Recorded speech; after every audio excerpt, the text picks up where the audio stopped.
Hey guys! Welcome back to my channel! Another day, another luto na naman. Kaya tara, samahan niyo ako. Let's go!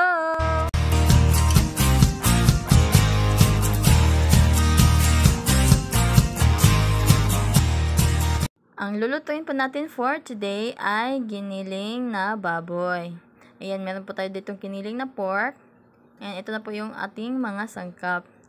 Ayan, hiwain ko lang po itong carrots. Hiwain po natin ito ng maliliit guys, para po sa ating lulutuing giniling. Nabalatan ko na po pala ito and hindi ko po napakita sa inyo sa video guys kasi hindi ko po na-videohan.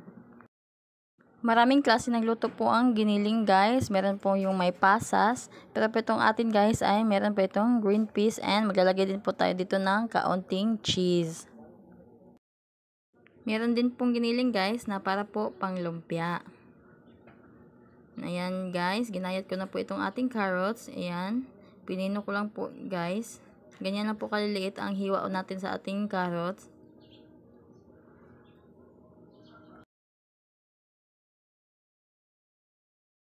And ayan, matapos po natin hiwain itong ating carrots guys, ay isunod naman po natin hiwain itong ating patatas.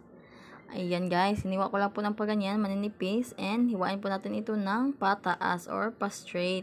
Saka po natin ito hiwain ng pino din, kagaya po ng paghiwa natin sa ating carrots. Itong patatas at carrots guys, ay isa po talaga sa gusto kong itanim. Kaya lang wala pa po akong nabibiling seeds po nito. And saka ko na po siguro magtatanim ng ganito guys pag na-harvest na po natin itong ating sweet potato. Siguro guys, saka na po natin harvestin yung ating sweet potato sa April na siguro guys. Sakto sa mahal na araw. Para po pangsaw po natin sa ating lulutuing binignit. And isama na po natin na harvestin siguro yung ating tinanim na bisol guys. At sa mga hindi po nakakaalam, yung bisol guys ay para rin po siyang gabi na puti. Yung tangkay po niya ay green po, hindi po siya nagiging violet or purple. Ayan, magcha-chop din po tayo dito ng red bell pepper guys, pang sahog. Ganun lang din po ang hiwa, kagaya po ng paghiwa natin sa ating carrots at sa ating patatas. Siguro guys, yung ating sweet potato or yung ating kamote ay marami na sigurong laman guys, kasi nakita ko po yung mga tangkay niya ay meron na pong mga bulaklak. And yung bisol naman po natin guys, ay tiningnan ko po, meron na po siyang mga laman. Pero hindi pa po gaano kalakihan. Kaya perfect po yun, harvestin sa April. And sa mga nagtatanong naman po guys, or nagko-comment po doon po sa ating video na biko na pinagba, kung nag-aas po kayo kung pwede po bang i-oven, ay hindi ko po na-try guys, pero subukan nyo po and comment here kung okay po yung kinalabasan. And sa mga nag-aas naman po kung pwede po bang mag-order nung ating pinagbang biko, ay pwede naman po guys, pero ang makikater lang po natin ay yung taga-dirito lang po sa amin. And ayan guys, nakapag-chop na mga po ako dito ng onion. Ayan, isunod naman po natin i-chop itong ating bawang. Ayan, pinino ko lang din po yan guys. Ayan, okay na po ito guys, kaya simulan na po natin ang pagluluto. Ayan, dito po sa pan, naglagay lang po ako dito ng mantika. Pag mainit na po yung mantika ay igisa na po natin yung ating bawang. Ayan, isuti lang po natin guys until po mag light golden brown. Pag ganyan na po guys, pwede na po natin isunod yung ating onion. Ayan, pag nagisa na po natin na mais yung ating onion guys, ayan, pwede na po natin ilagay yung ating giniling na baboy.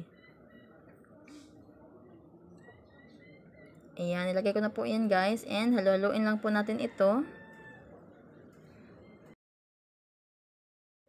Ayan, kapag nahalo na po natin ito guys, ay takpan po natin ito dahil magtutubig pa po itong ating giniling. Ayan. Ayan guys, kita naman, medyo luto po yung ating giniling and nagtubig na po siya. Maglalagay din po pala ako dito ng isang piraso ng dahon ng laurel. Pangpabango lang po guys. And ayan, takpan po natin ito ulit.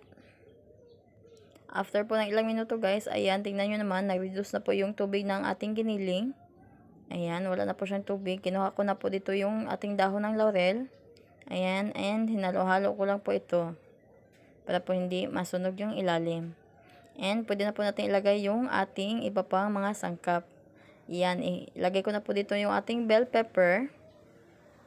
And halu-haluin po natin ito ng mabuti. Ayan, and sa mga oras na to guys, pwede na rin po natin isunod ilagay yung ating chinap na potato and yung ating carrots. Sabay na po natin dito ilagay guys, para po sabay po silang maluto. Ayan, haluin lang po ng mabuti guys, para po mag-incorporate po talaga lahat yung ating mga sangkap. Ayan, pasensya na po kayo guys kung medyo maingay po yung background ko po dito kasi po sobrang lakas po ng hangin dito. And yung kubo po ng aking ampalaya ay natumba nga dahil sa kalakasan ng hangin. Ayan, takpan na po natin ito guys. Wait po natin ito ng mga ilang minuto. And ayan, after 3 minutes, binuksan ko na po and titimpla po natin ito ng 2 tablespoon ng soy sauce. Ayan, mix po lang guys para po mag-combine po yung nilagay nating pampalasa sa ating niluluto.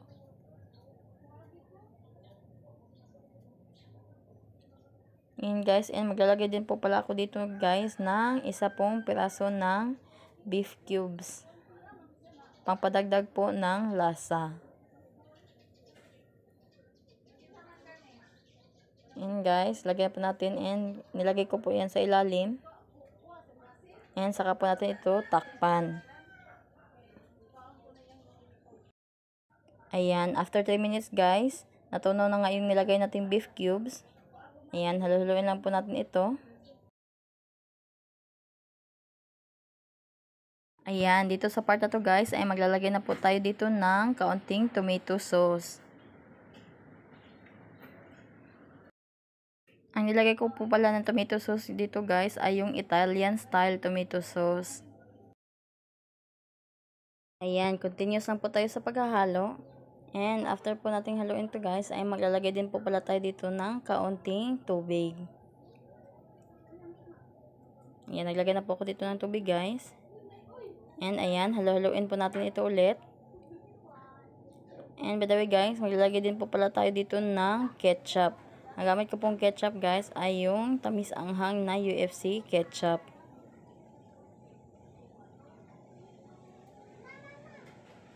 Ayan, nilagay ko na po yung ketchup natin. Ayan, ganyan lang po kadami guys. And haluin na po natin ito. Masarap din po ang ganitong luto ng giniling guys, kaya try nyo na po itong gawin.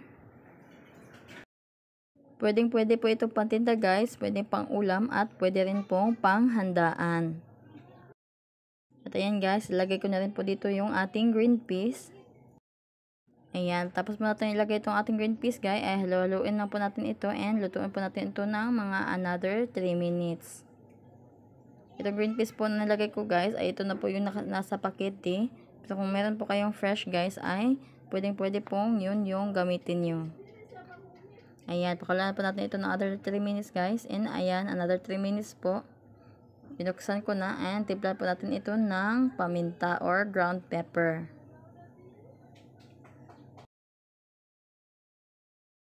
And ayan, hinalo-halo ko na po ito guys. Para po talaga manuot po yung nilagay po nating pampalasa sa ating giniling. Ayan, continuous lang po tayo sa paghahalo. And dito sa part na to guys, ay maglalagay na po tayo dito ng kaunting cheese. Ayan, maglalagay po tayo ng kaunti guys, para po pampadagdag po lasa and maging cheesy po yung ating pork giniling.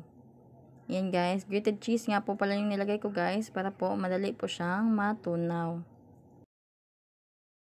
And ayan, mix mo lang po guys, para po siguradong ma-incorporate po yung ating mga sangkap.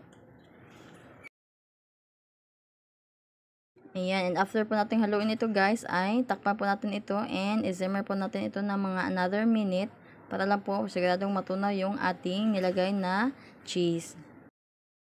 And ayan guys, after 1 minute, ito na po yung ating pork giniling with cheese. Ayan, tingnan man guys, napakasarap. Kaya try nyo na po itong lutuin. Yan lang po. Thank you for watching. Bye! God bless!